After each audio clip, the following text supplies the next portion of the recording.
Good evening and welcome to Guardians of Gaia, once again on Cape Town TV, Channel 263. My name is Megan Edwards and tonight's topic is marine life and ocean safety. Now, if you're new to the show and if you've just joined, you've actually walked into South Africa's only environmental show that focuses primarily on solutions and alternatives to this climate change crisis. We also explore communities and we see how people are trying to save the planet, each in their own way. In tonight's show, we set sail on our one global ocean and we pirate through the many difficulties our ocean is currently facing. And we see how marine life and human life both are affected by global and ocean pollution. The high seas are international waters and, of course, beyond national jurisdiction. Essentially, it's a no man's land where it seems anything goes. Now, this, of course, compromises of 43% of the Earth's surface. This vast body of blueness is home to an enormous amount of marine life and ecosystems, and also is essential to the fundamental functioning of the Earth.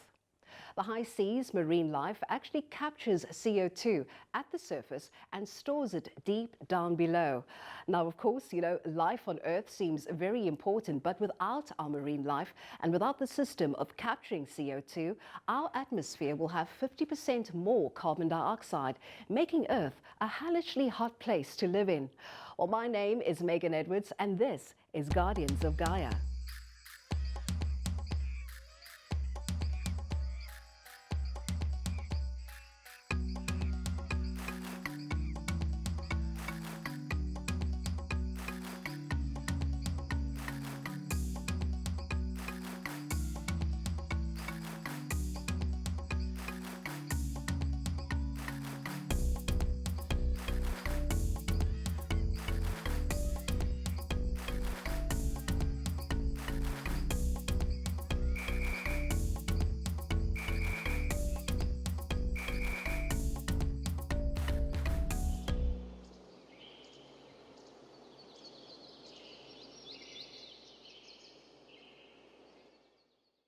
If you or someone you know is actively doing your part against the fight to climate change, or if you wish for us to tackle a very specific environmental issue in your community, then please email us at gog@capetowntv.org.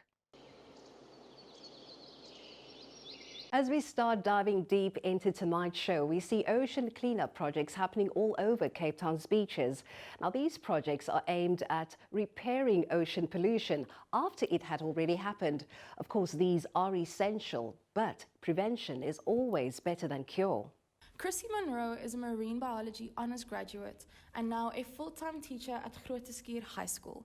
She's helped to bring marine biology into the CAPS schooling system.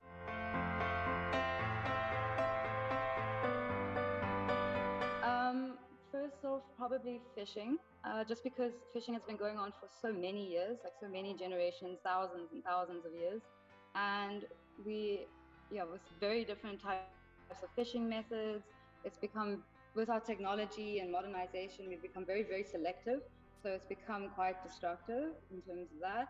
But then also pollution. Pollution is a very big issue, not just plastic pollution. So any kind of pollution from like fertilizer runoff from agriculture farms to oil spills, and then there's obviously plastic pollution being one of the big ones. And then these are all interconnected within each other. They all affect each other. Some fishing causes pollution. Pollution causes fishing accidentally, not on purpose.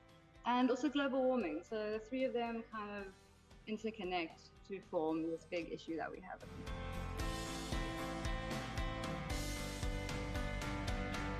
So the one that's spoken about a lot is this thing called bioaccumulation, where we throw and we litter lots of plastic pollution into the water, and then over time, those pieces of plastic, they break up into smaller and smaller and smaller pieces called microplastics. These pieces of plastic, some of them are even too small for you to see just with your naked eye. You need to use a microscope. And these plastics get eaten by tiny, tiny, tiny little fish in the ocean. And then as the small fish gets eaten by a bigger fish, that plastic, the toxin in the plastic, becomes more concentrated as you go higher up the food chain. And the issue with that is that humans, we don't like to eat stuff that are low down on the food chain. We enjoy eating top predator carnivore fish like tuna and things like that. So by the time the toxin has reached those fish, the plastic has already been quite concentrated, and then we then go and consume that.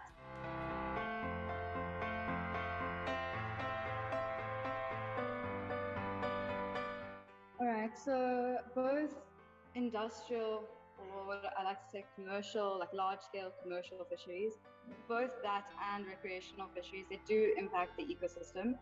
The most obvious way would just be in the fact that they catch the fish and which types of fish they're catching and how they're catching the fish.